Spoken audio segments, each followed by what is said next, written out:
Les effets juridiques de la filiation en Haïti. Leçon 12.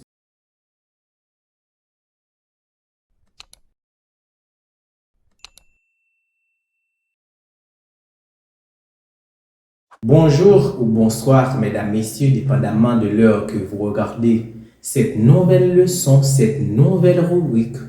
C'est toujours votre serviteur, Maître Saint-Mius. Si vous nous rejoignez à peine, je vous souhaite déjà la plus cordiale des bienvenues. Aujourd'hui, nous allons parler des effets juridiques de la filiation en Haïti. La filiation est une notion essentielle en droit familial. Elle détermine les liens juridiques entre les enfants et ses parents, qu'ils soient adoptifs ou biologiques. En Haïti, le Code civil reconnaît 3 types de filiation. La filiation légitime, la filiation naturelle et la filiation adoptive. Cette leçon de la rubrique Droit vers le droit sur les plateformes Univers dans une main explore ces catégories, leurs implications juridiques et les droits qu'elles confèrent. La filiation légitime. La filiation légitime concerne les enfants nés dans le cadre du mariage. La légitimation par mariage subséquent, la conception et naissance autour du mariage, l'enfant posthume. La légitimation par mariage subséquent, les enfants nés avant le mariage deviennent des enfants légitimés si leurs parents se marient ultérieurement. La conception et naissance autour du mariage. Les enfants conçus avant ou pendant le mariage et nés après en sont issus légitimement. Les enfants posthumes. Les enfants nés après la dissolution du mariage, soit par décès ou divorce, sont aussi considérés comme des enfants légitimes. Une règle ancienne issue du droit romain présume que tout enfant né d'une femme mariée a pour père son époux. Cette présomption peut toutefois être contestée par une action en désaveu de paternité à des délais stricts. La filiation naturelle hors du cadre du mariage. La filiation naturelle concerne les enfants dont les parents ne sont pas mariés. Elle peut prendre 2 formes. La reconnaissance volontaire et la filiation par concubinage notoire. La reconnaissance volontaire. Si un père reconnaît volontairement un enfant, celui-ci porte son nom. La reconnaissance volontaire nécessite l'accord explicite ou tacite de la mère. La filiation par concubinage notoire. En cas de vie commune reconnue entre la mère ou le père, la loi présume que l'enfant est celui du concubin, même sans mariage. Le concubinage notoire est très fréquent en Haïti, notamment dans les zones rurales et les milieux populaires. Ce mode de vie influence grandement la prévalence de la filiation naturelle par rapport à la filiation légitime. La filiation adoptive. La filiation adoptive crée des liens juridiques similaires à ceux de la filiation biologique. Elle suit une procédure stricte en 2 étapes. La rédaction de l'acte d'adoption et l'homologation judiciaire. La rédaction de l'acte d'adoption doit être effectuée par le juge de paix du domicile légal de l'enfant. L'homologation judiciaire. La validation de l'acte d'adoption doit se faire par le tribunal civil compétent. L'enfant adopté porte le nom de son parent adoptif et jouit des mêmes droits que des enfants biologiques. Dans certains cas, un couple peut adopter conjointement et conférant à l'enfant les mêmes droits qu'un enfant légitime. Les droits et devoirs découlant de la filiation. La filiation, qu'elle soit légitime, naturelle ou adoptive, impose des devoirs aux parents et confère des droits aux enfants. Les devoirs des parents. L'éducation, l'entretien et la protection de l'enfant. Les parents doivent offrir un cadre de vie harmonieux et favorable à son épanouissement. Droits parentaux. Droits de garde comme maintenir l'enfant dans le foyer familial. Droits de correction. Les parents doivent encadrer les enfants par des sanctions proportionnées visant son développement et non l'humiliation. L'administration des biens. Les parents doivent gérer les biens que les enfants pourraient recevoir. Je pense que vous êtes bien habitués avec ça. À la fin de chaque leçon, je vous laisse toujours des questions afin de mieux vous approfondir. Quelles sont les 3 catégories principales de filiation reconnues par le droit haïtien? En quoi le concubinage notoire influence-t-il la filiation naturelle? Quelles étapes sont nécessaires pour établir une filiation adoptive? Comment la loi distingue-t-elle un enfant légitime d'un enfant légitimé? Quels droits et devoirs la filiation impose-t-elle aux parents? La filiation sous ses différentes formes joue un rôle central dans la structuration des relations familiales en Haïti.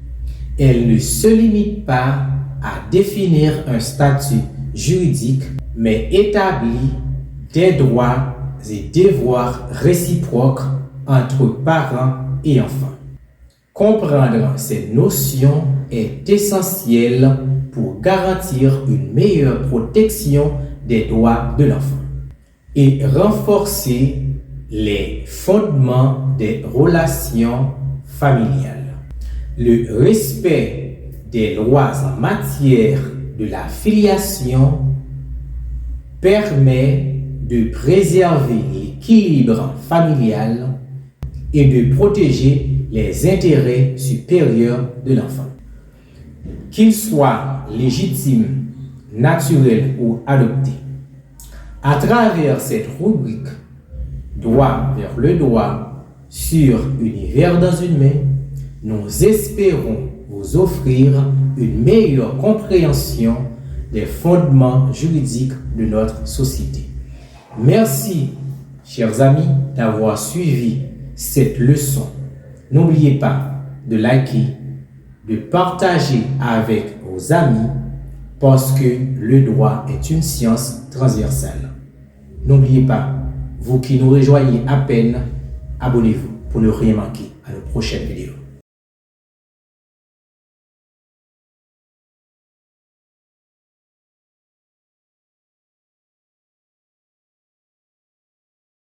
L'univers dans une main est une plateforme à multiples portées dont la mission est d'informer, de former nos congénères du monde entier. Il a été fondé dans un contexte où les réseaux sociaux pilulent des informations de toutes sortes sans penser à leur moindre véracité. C'est en raison de tout cela que l'univers dans une main arrive, non seulement pour contrecarrer les dérives des gens mal intentionnés, mais aussi pour apporter des corrections en publiant minutieusement des sujets divers qui aideront ses abonnés à se cultiver pour un monde bien meilleur. Voilà ce qui fait de l'univers dans une main la référence en matière d'information et de formation. Avec l'univers dans une main, tout le monde peut atteindre le pic de la mirandole. Alors, n'hésitez pas, chers internautes, à vous abonner pour bénéficier des meilleures publications de cette plateforme.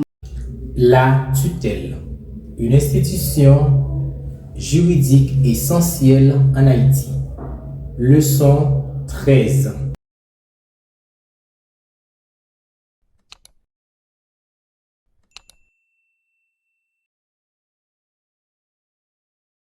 Bonjour ou bonsoir, mesdames, messieurs. Tout dépend de l'heure que vous rejoignez cette channel ou suivez la rubrique Droit vers le droit. Mon nom c'est Sémius. La tutelle est une institution juridique fondamentale prévue par la loi haïtienne pour assurer la protection des enfants orphelins. Elle organise l'administration des biens et la direction de la personne du mineur privé de ses parents.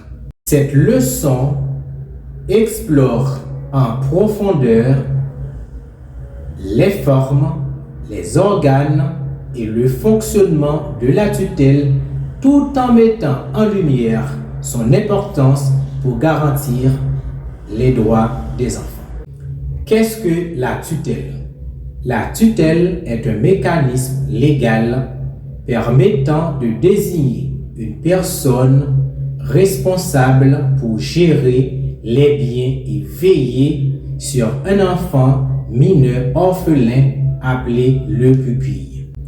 Elle vise à protéger ses intérêts matériels et personnels jusqu'à ce qu'il atteigne la majorité ou soit émancipé. Pourquoi la tutelle est-elle négligée en Haïti? La faible considération accordée à la tutelle est souvent liée à la situation économique précaire de nombreuses familles. Lorsque les parents décèdent, les biens laissés en héritage sont insuffisants, ce qui réduit la motivation à organiser formellement une tutelle comme le prévoit la loi. Pourtant, cette négligence peut compromettre les droits de l'enfant. Les différentes formes de tutelle. La loi haïtienne distingue 4 types de tutelle. La tutelle naturelle, la tutelle testamentaire, la tutelle légale des ascendants, la tutelle d'actifs. Chacun adapté à une situation spécifique.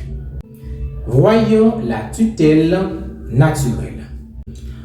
La tutelle naturelle revient de plein droit aux parents survivants, comme père, mère, en cas de décès de l'autre parent.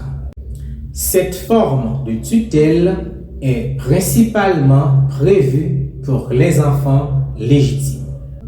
Elle repose sur une loi selon laquelle personne ne peut avoir plus d'intérêt dans l'enfant que le parent restant. La tutelle testamentaire.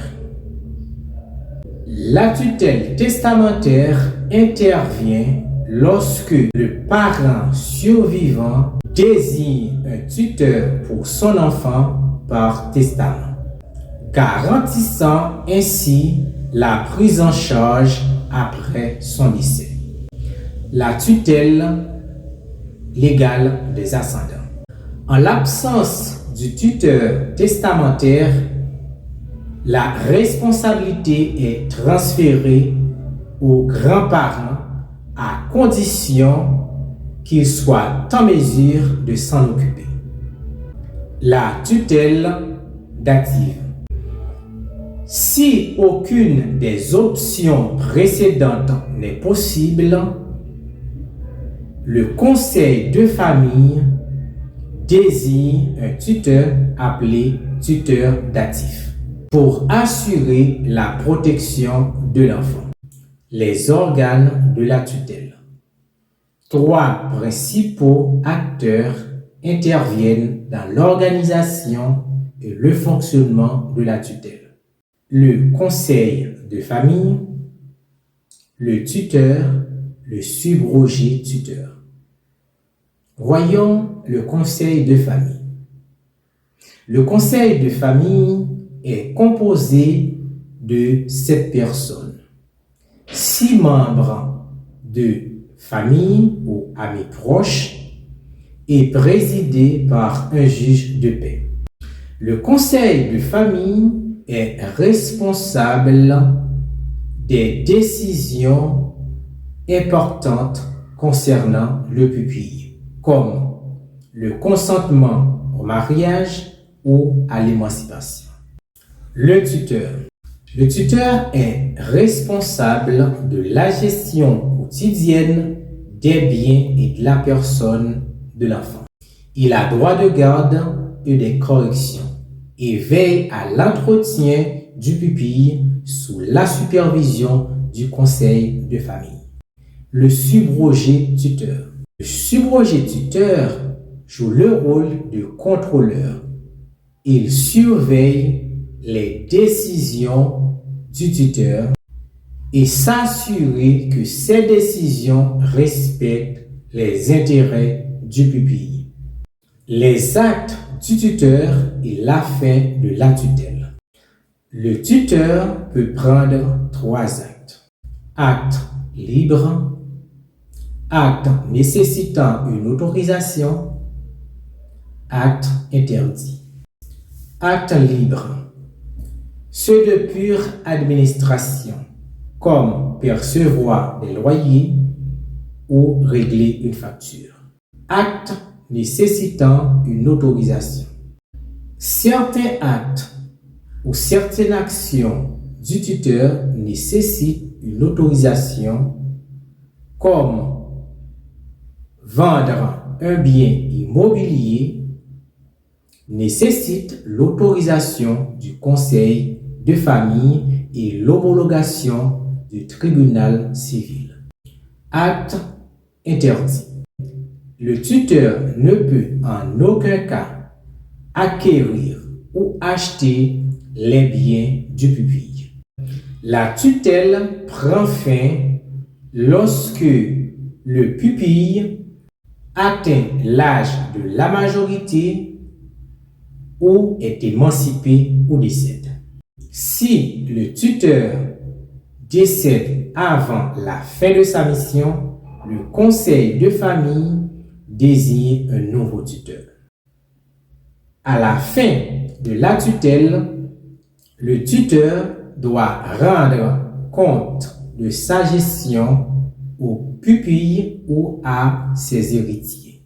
Comme il est de bon ton de vous laisser des questions pour vous approfondir, je vous laisse 5 questions. Quels sont les différents types de tutelles et dans quel cas sont-ils appliqués? Pourquoi la tutelle est-elle essentielle pour des enfants orphelins en Haïti? Quel est le rôle du tuteur et quelles sont ses limites? Comment est formé le conseil de famille et quelles sont ses responsabilités? Quels sont les critères pour mettre fin à la tutelle? La tutelle est une institution indispensable pour protéger les droits des enfants orphelins en Haïti. Elle assure non seulement la gestion de leurs biens, mais aussi leur éducation et leur bien-être. Pourtant, sa méconnaissance ou sa négligence expose les enfants à des risques d'abus et de négligence. À travers cette rubrique droit vers le droit sur les plateformes Univers dans une main, nous espérons sensibiliser sur l'importance de cette institution et encourager son application dans le respect des lois afin de garantir un meilleur avenir aux enfants vulnérables. Merci, mesdames, messieurs, d'avoir été des nôtres. N'oubliez pas de liker, partager et s'abonner pour ne rien manquer à nos prochaines vidéos.